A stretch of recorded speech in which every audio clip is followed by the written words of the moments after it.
देखिए, I love Mohammad ये शुरुआत जो है होती है उत्तर प्रदेश से और धीरे धीरे इसकी आंच अब तमाम राज्यों में फैलने लगी है। सबसे पहले हरियाणा का अगर जिक्र किया जाए तो सोनीपत के एक पार्क में आई लव मोहम्मद जो है लिखा हुआ मिला।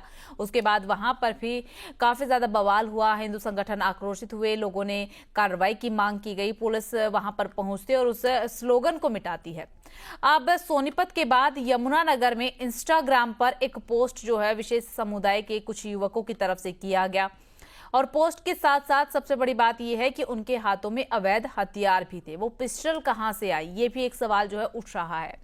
हालांकि इस पूरे मामले को लेकर के जब विवाद बढ़ता दिखा तो तुरंत ही पुलिस वहां पर पहुंचती है, मामले को शांत करवाया जाता है। इसी पर चर्चा करने के लिए हमारे साथ खास मेहमान जुड़े हैं। मोहम्मद उस्मान, मुस्लिम स्कॉलर हमारे साथ जुड़े, वेदभूषण शर्मा, पूर्व पुलिस अधिकारी हमारे साथ जुड़े।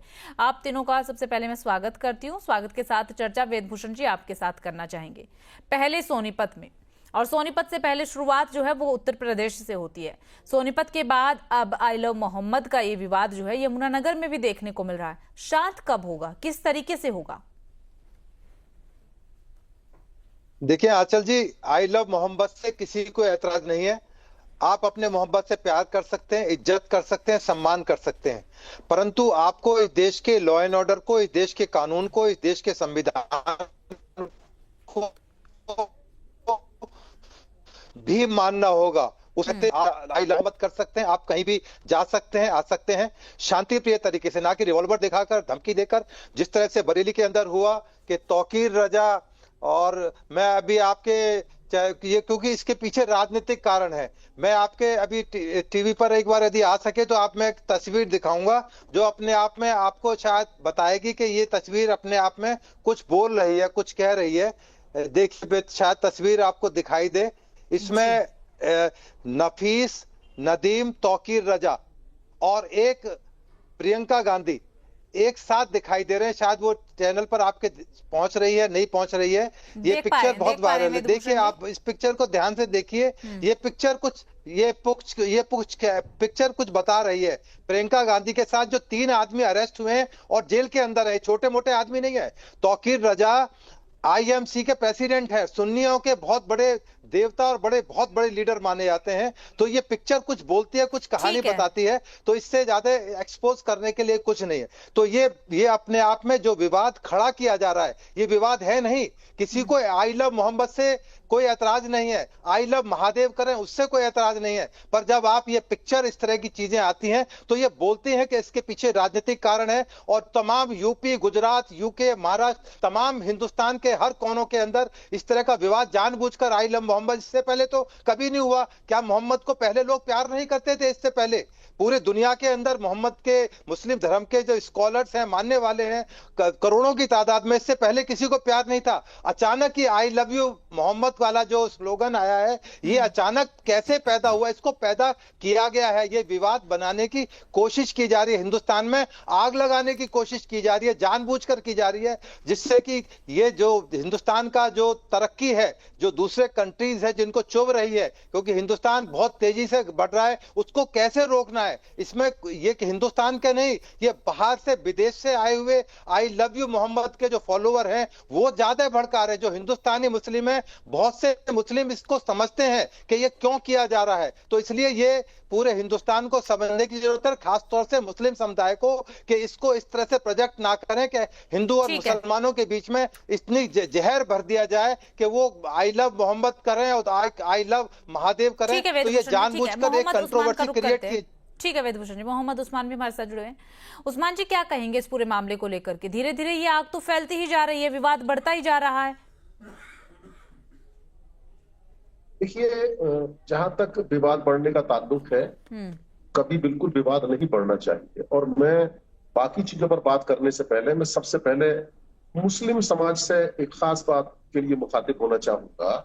अगर उन्हें सचमुच पैगंबर इस्लाम मोहम्मद सल्लल्लाहु अलैहि वसल्लम से अगर प्यार है, तो सबसे पहले उन्हें उनके बताए हुए रास्तों पर चलना होगा, और उन पर चलने के बाद उन्हें सिद्ध करना होगा कि हमारे काम उनके मुताबिक हैं, जो वो चाहते हैं उसके मुताबिक है, और तभी उनकी जो आस्था या उनका जो प्यार है वो तभी असली माना जाएगा।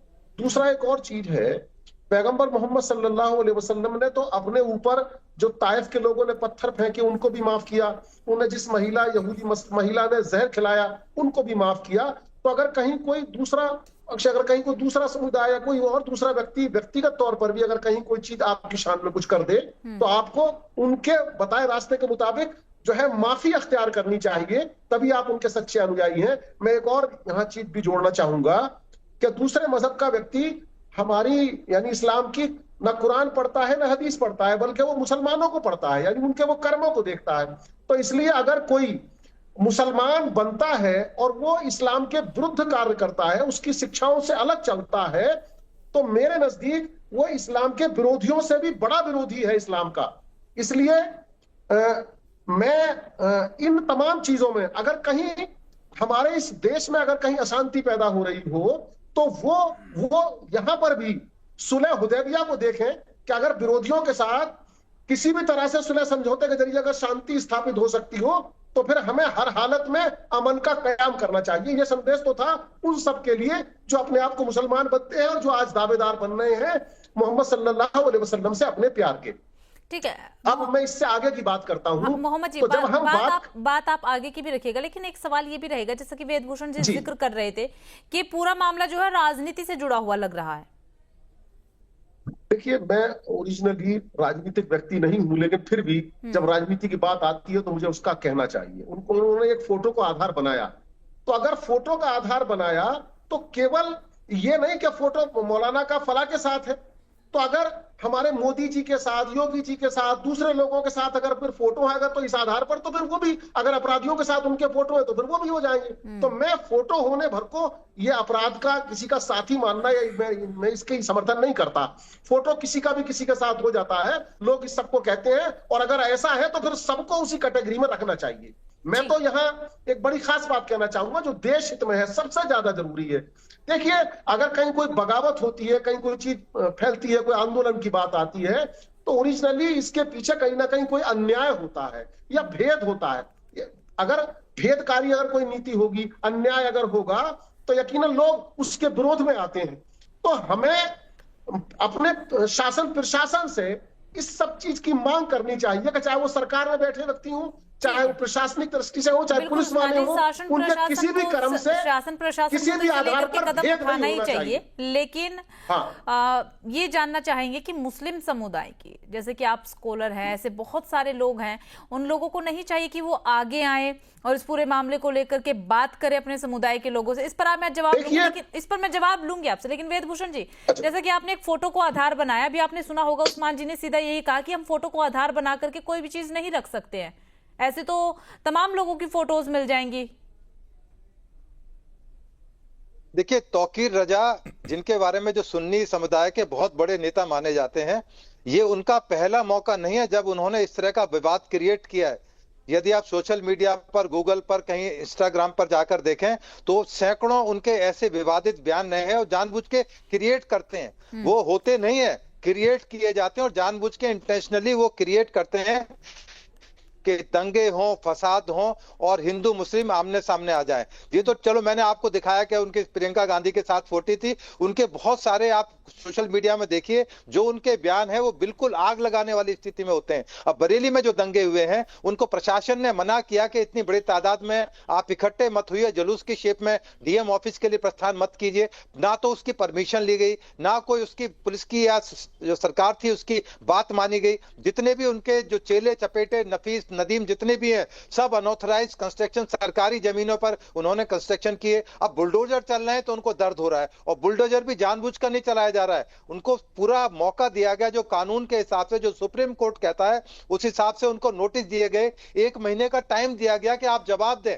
आप जवाब भी नहीं देना चाहेंगे, नोटिस चलेगा, बुलडोजर चलेगा, तो आप सवाल पैदा करेंगे कि मुसलमानों को परेशान किया जा रहा है हिंदुस्तान के अंदर। तो दो चीजें एक साथ नहीं चल सकती। जब आप कानून को भी नहीं मानेंगे और अपनी मनमानी करेंगे तो सरकार हाथ बंद कर नहीं रह सकती। और खास तौर से उत्तर प्रदेश सरकार के अंदर आज की डेट में इस तरह का चीजें करना अपनी जान को बुलावा देने के बराबर है। तौकीर रजा को अब जेलों की जब चक्की पीसेंगे उनको बाहर आने पता लगेगा कि कानून की क्या स्थिति है और क्यों रखा गया है, क्योंकि अब उनको धारा 111 तो भारतीय तौकीर न्याय रजा को संहिता में कब बंद क्या किया होता गया है, आगे जिसमें क्या लिया आजीवन जाता है, यूपी सरकार की तरफ से कारावास। फैसला, शासन प्रशासन यूपी का क्या करता है, वो उस पर हम किसी और दिन चर्चा कर लेंगे। आज हम बात हरियाणा को लेकर कर रहे हैं कि यमुनानगर में जो आई लव मोहम्मद के पोस्ट सामने आई है उसे लेकर के बातचीत कर रहे हैं। उस्मान जी, जैसा कि मैंने आपसे जवाब मांगा था कि आप लोगों को आगे आकर के अपने समुदाय के लोगों से बातचीत नहीं करनी चाहिए, उन्हें समझाना नहीं चाहिए?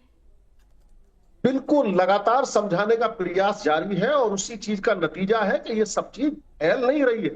इसका बहुत कुछ अल्पीकरण हो फैली चुका तो रही है सर, पहले यूपी, फिर हरियाणा का सोनीपत, अभी यमुनानगर पहुंच गया। अच्छा, इसी पर ना मैं थोड़े दिन पहले भी चर्चा कर रही थी, तो किसी ने कहा कि किसी ने क्या क्या कहा, कांग्रेस ने कहा कि अब ये आग जो है बिहार तक पहुंचेगी, जब तक ये आग बिहार तक नहीं पहुंच जाती है मामला शांत होगा ही नहीं। देखिए, मैं राजनीतिक पार्टियों के बयानों को बिल्कुल कोट नहीं करना चाहता, लेकिन एक बड़ी खास बात कहना चाहूंगा।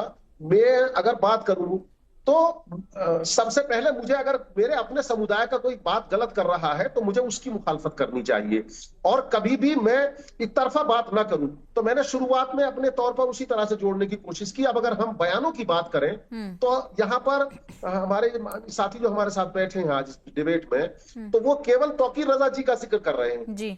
हमारे सुप्रीम कोर्ट के माननीय न्यायाधीश, जो सबसे बड़े न्यायाधीश हैं, उनको भी पता नहीं क्या क्या कह दिया गया है और वो क्या क्या कहने वाले हैं। तो जो कहने वाले लोग हैं, मैं तो नाम भी लेना नहीं चाहता, बेहतर था अगर किसी दूसरे का ये नाम ले रहे थे तो ये उनका भी नाम लेना चाहिए था। और लगातार एक सिलसिला है, तो अगर कोई एक बयान देने वाला एक व्यक्ति अगर एक तरफ का है और दूसरी तरफ वाला भी है तो उनके खिलाफ भी कानूनी कार्रवाई होनी चाहिए। तो जब तक कानून सबकी नजर में बराबर नहीं होगा, वो न्याय करता हुआ दिखना चाहिए। एक और चीज है, देखिए, कानून का पालन केवल लोगों को ही नहीं, पुलिस को भी करना चाहिए, सरकारी कर्मचारियों को भी करना चाहिए, जो सत्ता में बैठे हुए लोग हैं उनको भी करना चाहिए। लेकिन यकीनन ये, मैं इसका समर्थन नहीं करता कि पुलिस का ऑपरेशन लगड़ा चल रहा है, कस्टडी में यातनाएं दी जा रही हैं, फर्जी इनकाउंटर किए जा रहे हैं, ये भी कहीं ना कहीं पुलिस कानून तोड़ रही है। और एक बड़ा अजीब है मामला, जैसे जिस बुलडोजर का जिक्र किया जा रहा है, बुलडोजर के मामले में जो सुप्रीम कोर्ट ने एक कोड निर्धारित किया है, 15 बिंदु निर्धारित किया, जो आदेश किया है, लगातार सुप्रीम कोर्ट के वो जो हमारे माननीय न्यायाधीश है सबसे बड़े, वो 3 जगह लगातार बयान दे रहे हैं कि इसकी मुखालफत की जा रही है, गलत किया जा रहा है। लेकिन फिर भी लगातार, क्योंकि एक पक्ष के खिलाफ वो बुलडोजर चल रहा है, जो दूसरे लोग इसी तरह का अपराध करते हैं उनके खिलाफ ये बुलडोजर भी शांत है और पुलिस की कार्रवाई भी शांत है। तो मैं चाहूंगा कि हमारा इस न्याय प्रक्रिया में जितने लोग भी लगे हैं, देखो, पुलिस को पुलिस का काम करने देना चाहिए, न्याय प्रक्रिया में जो न्यायाधीश है उनको उनका काम करना चाहिए। जैसा वो है ना, एक ही जगह इस सब चीज की शक्ति को एक ही जगह केंद्रित नहीं किया जा सकता। सजा देने वालों को सजा करने का काम करना है, जांच वालों को जांच का काम करना है। उस तरह से ही इस देश का विकास होगा और इस देश में जो कानून का राज है, जो लोकतंत्र है, वो मजबूत होगा। ठीक है वेदभूषण जी, जिस तरीके से ये सोशल मीडिया पर पोस्ट किया जा रहा है, पहली बार तो नहीं है कि इस तरीके के पोस्ट सामने आए हैं, तो कानूनी तरीके से समझे तो कानून क्या सोशल मीडिया पर जो ये पोस्ट किए जा रहे हैं, धार्मिक पोस्ट किए जा रहे हैं, इन्हें लेकर के क्या गाइडलाइन है, क्या मॉनिटरिंग व्यवस्थाएं हैं कानून की?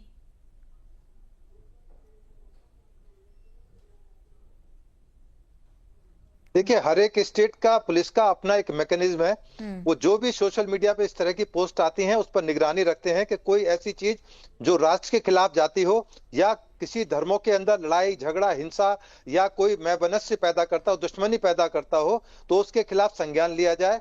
और अब जो नया कानून आया है इस देश का, जिसमें धारा 111, 112, 113 भारतीय न्याय संहिता वो कहती है कि यदि कोई भी इस तरह की चीज की जाएगी तो उसके अंदर फांसी और आजीवन कारावास तक का प्रोविजन रखा गया है। पहले इसको ऑर्गेनाइज्ड क्राइम की श्रेणी में नहीं रखा गया था, परंतु इस देश ने नया कानून के अंदर प्रोविजन कर दिया है। अब लंबे समय तक जेल में या फांसी की सजा तक का प्रोविजन रखा गया है। तो इसलिए रखा गया है कि इस तरह के लोगों को चिन्हित किया जाए, उनको कानून के दायरे में रखा जाए। ठीक है, ये भी जानना चाहेंगे कि कानून किस हद तक किसी की धार्मिक अभिव्यक्ति की रक्षा करता है? हाँ, बिल्कुल, धार्मिक अभिव्यक्ति की आजादी सबको है कि हिंदू, मुस्लिम, सिख, ईसाई सभी को ये देश का कॉन्स्टिट्यूशन इजाजत देता है कि अपने धर्म का पालन करें, परंतु दूसरे धर्म को गाली या उसके बारे में ना बोलें। अब जिस तरह से बहुत से मुस्लिम हिंदू धर्म को बोलते हैं काफिर धर्म है, ये लोग काफिर हैं। अरे आप अपने धर्म को फॉलो कीजिए, आपको काफिर कहने का अधिकार, ये दूसरे धर्म को गलत सही आंकने का अधिकार नहीं है। आप अपना आई लव मोहब्बत करें, हम आपके साथ हैं। आप खूब अपने मस्जिद में जाएं, जो भी आपके तरीके हैं तौर तरीके को अपनाएं, परंतु दूसरे धर्म को कम से कम गाली ना दें, उनको क्रिटिसाइज ना करें। यही देश का कानून कहता है, यही देश का संविधान कहता है, यही हमारे देश का चाल चरित्र है, जो हमारे इस देश का हिंदू मेजोरिटी होते हुए भी हम तमाम धर्मों का इज्जत करते हैं। किसी भी धर्म का वाल्मीकि जयंती आ रही है, पूरे देश में छुट्टी रखी गई है, तमाम लोग इरेस्पेक्टिव ऑफ कास्ट क्रीड हम सब मिलकर वाल्मीकि जयंती मनाते हैं। जो मुसलमानों का त्योहार आता है हम उनके साथ मिलते हैं, रहते हैं। परंतु ये जो जहर डालने वाला तरीका नया इजाद किया गया है, या अभी रिसेंटली आई लव मोहम्मद के नाम से इजाद किया जाए, ये बड़ा खतरनाक एक दिन साबित हो सकता है। यदि हिंदू भी इस तरह से आ गए तो किस तरह की स्थिति बनेगी इस देश के अंदर, तो ये आने वाला समय तय करेगा। ये जयंती की तैयारी की जा रही है, ये जयंती की तरफ बढ़ता हुआ कदम। उस्मान जी देखिए, ये बात तो इन्होंने बिल्कुल सही कही है।